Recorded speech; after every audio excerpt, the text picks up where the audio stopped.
So here we're inside Claude Code, version 2.1.168 running Sonnet 4.6, and we've just asked it to help us set up LangChain deep agents with Fireworks GLM and LangSmith tracing.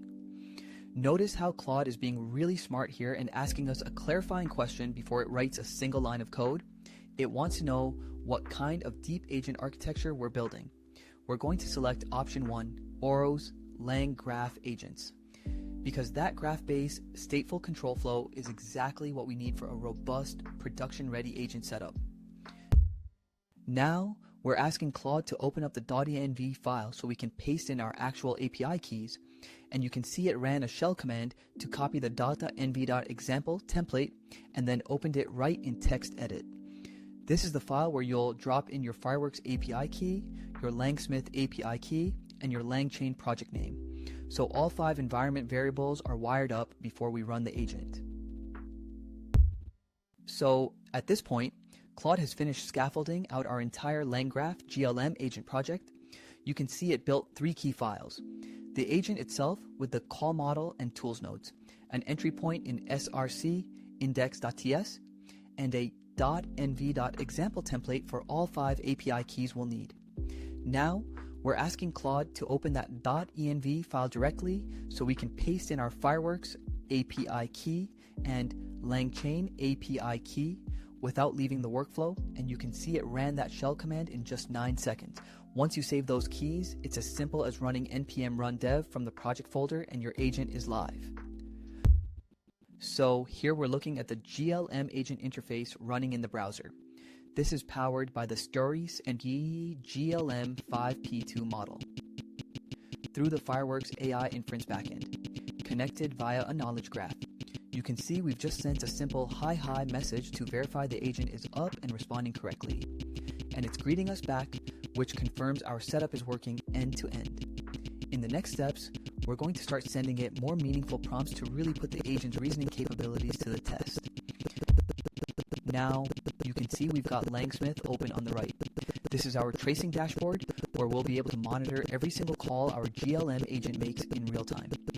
On the left, Claude has just finished updating our package.json, swapping out the start script to point to src server.ts instead of src index.ts.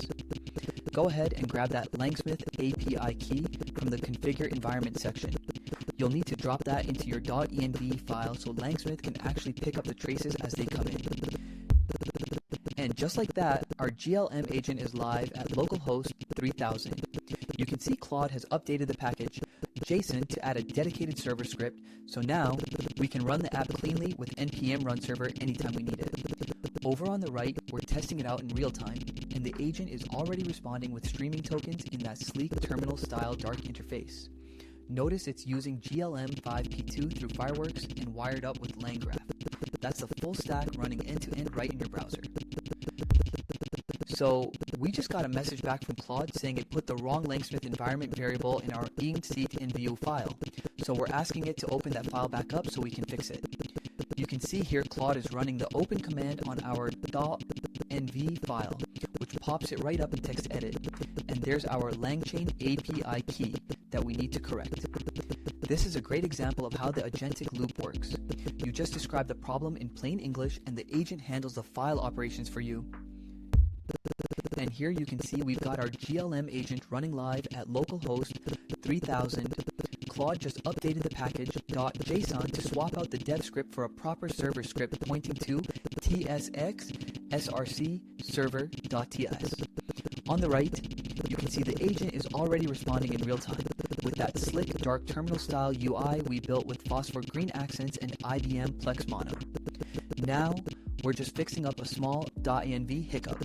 We put the wrong variable name for LangSmith, so we're having Claude open the file to confirm it should be LangChain API key, starting with else.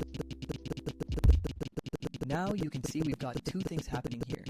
On the left, our Claude agent is running live at localhost 3000 with that slick terminal-style chat UI. And on the right, we've pulled up LangSmith to verify our tracing is working correctly. Notice the project is called GLM Demo 2, and we can already see traces being captured. This is super important because it means every call our agent makes is being logged and observable. the LangSmith dashboard is going to be your best friend for debugging when things go sideways in production. Now, you can see we've got our full Quick Start code pasted into the terminal. This is the Claude Agent SDK wrapped with LangSmith's Wrap Claude Agent SDK, which automatically captures all of our traces. We're defining a simple get weather tool, spinning up an MCP server and then firing off a query asking about the weather in San Francisco and Tokyo using Claude Sonnet 4.5. Over on the right in LangSmith, you can see the GLM demo 2 callers project is already set up and ready to receive those traces in real time as our agent runs. So here you can see we've got our full setup running. On the left, we have our terminal with a LangChain deep agent code using the Fireworks GLM model. And on the right, our GLM agent is live at localhost 3000. Now, Claude is actually helping us debug in real time, pointing out that we don't need the Anthropic Quickstart SDK because LangGraph already handles tracing automatically through those LangChain tracing v2 environment variables. We're going to go ahead and restart the server to test the fix. You can see that command being typed at the bottom of the terminal right now. And here you can see our GLM agent is live and running at localhost 3000, powered by the GLM 5P2 model through Fireworks with LangGraph handling the orchestration. Over in the terminal, Claude has confirmed that our server is streaming perfectly, tokens flowing token by token just as expected, and it's even helpfully pointed out that we don't need any extra tracing code because LangGraph and LangChain core automatically pick up our LangChain tracing v2 and LangChain API key environment variables. So with just a quick server restart, we've got full LangSmith tracing wired up and a working streaming agent UI. No extra boilerplate required.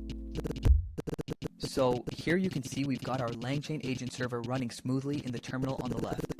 Claude Sonnet is streaming tokens back perfectly with our weather MCP server configured.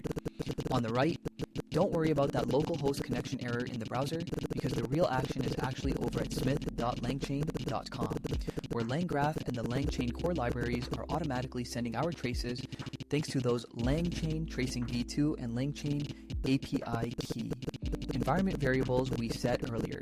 Head over to your LangSmith dashboard now and you should see the full trace for this run appear under the LangGraph GLM agent project. No extra instrumentation code required. So you can see on the left we've got our Claude-powered LangGraph agent running in the terminal, and we've just asked it how to start the dev server. It's telling us to run npm run server from the project folder. Over on the right though, localhost 3000 is refusing to connect, which means the server hasn't actually spun up yet, so let's head back to the terminal and run that command to get it live. And now you can see we've got LangSmith tracing wired up and working. If we look at the smith.langchain.com dashboard, we can see 2 successful LangGraph runs are already being captured, including their inputs, outputs, latency, and token costs. That first call took 23 seconds, which is totally expected since the agent is reasoning through a more complex query. This is exactly why we set up tracing, so you have full visibility into what your agent is doing under the hood without having to dig through raw logs. So here we've got our GLM agent running locally on port 3000, and you can see it's powered by GLM 5P2 through Fireworks with LangGraph under the hood. On the left, we've got LangSmith open where we're actively tracing our agent runs. This is super useful because it lets us inspect every single input and output in real time. I'm just typing a test message in the chat to show you how the traces get captured automatically, so you can debug and evaluate your agent's behavior without any extra effort. And just like that, we can see our GLM agent running live at localhost 3000. We asked it, what is the capital of Canada? And it came back instantly with Ottawa, located in the province of Ontario. Over in the terminal, Claude is coordinating the whole thing through LangGraph with LangSmith tracing happening automatically in the background thanks to those environment variables